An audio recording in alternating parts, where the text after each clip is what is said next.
पाकिस्तानी जुगाड़ ला रहे हैं। पक्का ये की फायदा वा फायदा आया ना ठंडी हवा से शर्म आ रही है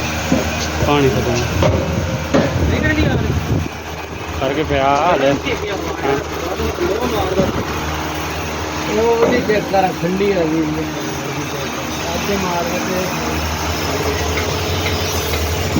बिल्कुल तो फेंक लगा देर बाद नहीं होता है कि पानी में थोड़ा सा